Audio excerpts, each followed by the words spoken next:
Una llum misteriosa! Vet aquí una vegada que hi havia un poblet de muntanya, tranquil i envoltat de prats i boscos. No gaire lluny hi passava un rierol i prop seu hi havia una casa feta de pedra on hi vivia una família.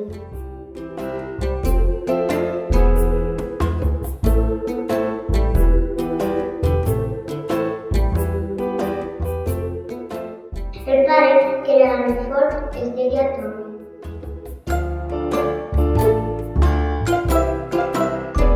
La Núria, la mare, era simpàtica i divertida. Aquesta parella tenia 2 fills. La Marta, de 10 anys, i l'Isaac, de 7.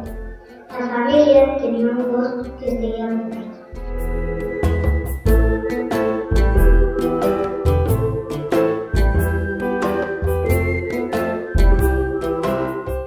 En Puces el van trobar abandonat al bosc prop del rierol. Un dia mentre tornaven de l'escola. El gosset els va seguir. Fins a casa tots s'atironant. La Marta, a qui li encanten els gossos, va intentar emocionar. Mare, mira quin gosset més bufó, ens el podem quedar.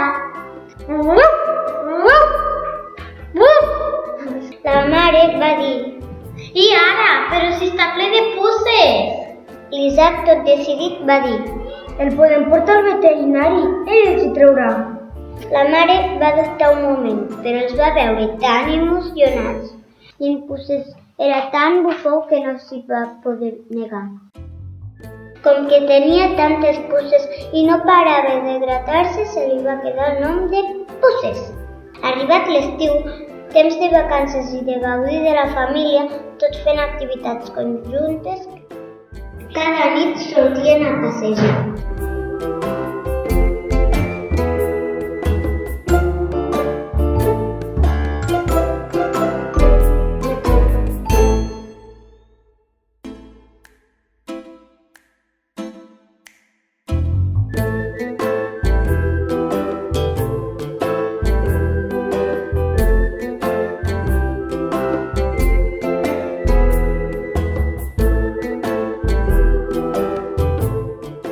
Observaven a la llunyania una llum que brillava cerca a nubes.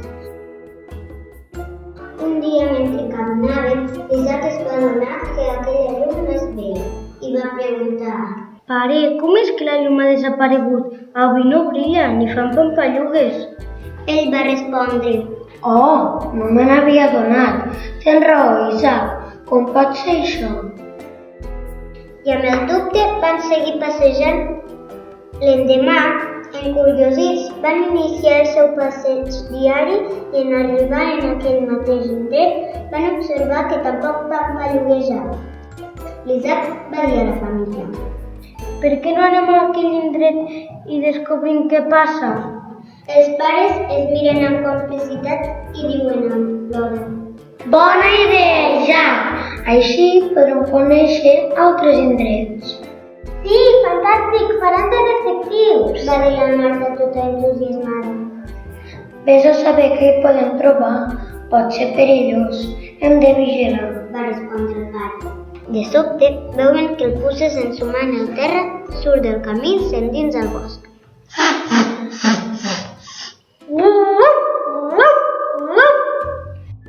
Puces! Vine aquí, que et perdràs! Però el Puces va a la seva i tots darrere cametes ajudeu-me. En seguir-lo, descobreixen que estava ensumant un rastre de purpurina de color verd que lluentejava. De sobte, veuen que el Puces ensumant el terra surt del camí i s'endins al bosc.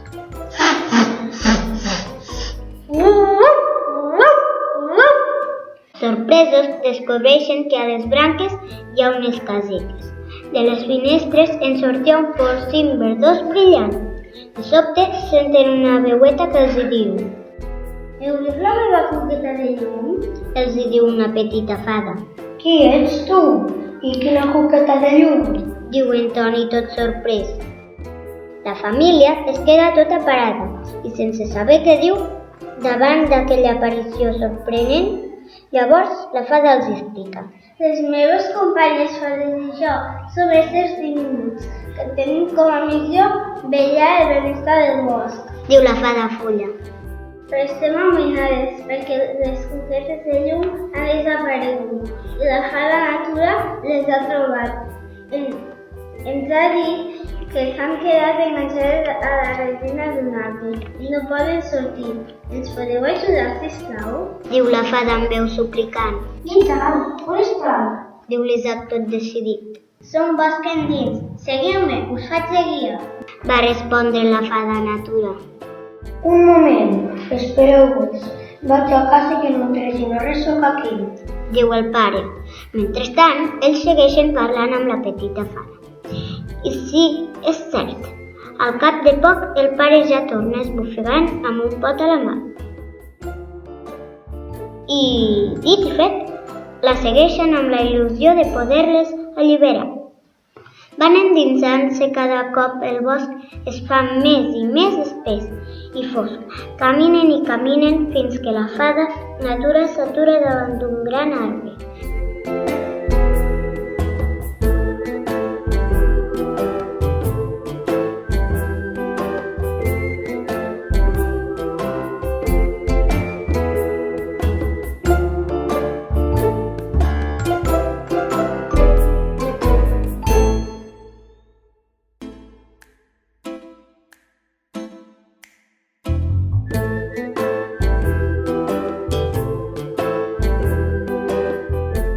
Llavors se senten unes veuetes.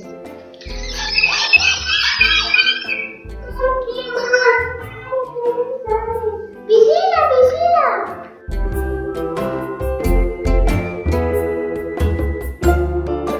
Tots busquen d'on surten aquests crits i s'adonen que a la branca més gruixuda hi ha les cuquetes de llum intentant alliberar-se. Llavors, el pare s'enfila al tronc per arribar a la branca on hi ha les pobretes cuquetes de llum espantades. El Toni es treu un drapet de la butxaca i el suca al pot. Era oli d'eucaliptus. És un remei per treure la resina. Quina bona pensada! I així va ser com les va anar separant i alliberant d'una en una.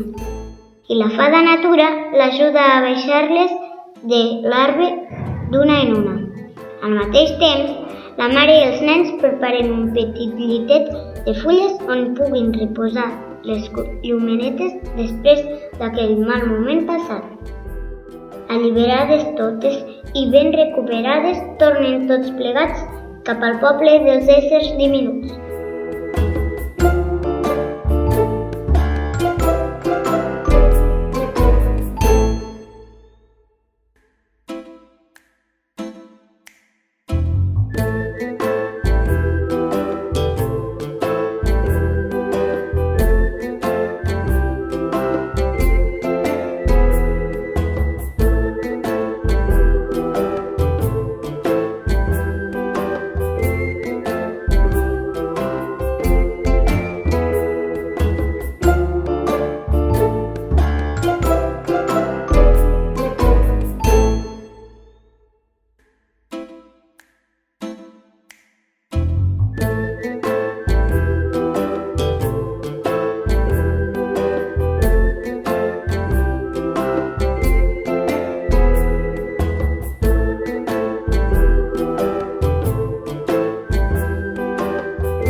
Allí totes les fades van sortir a rebre'ls i en veure'ls arribar aplaudeixen.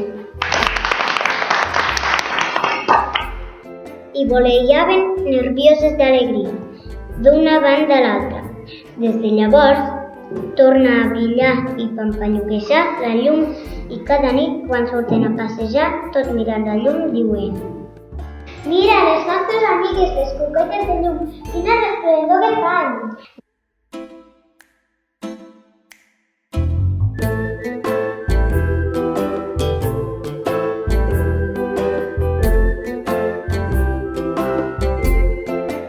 Des d'aquell dia, les cuquetes brillen amb més força perquè saben que més enllà els seus amics les veuen.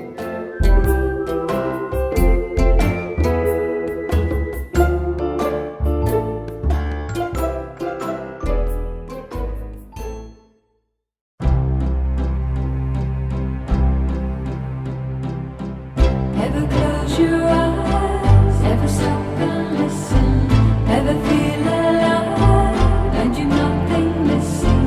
You don't need a reason, let the day go on and on. Let the rain fall.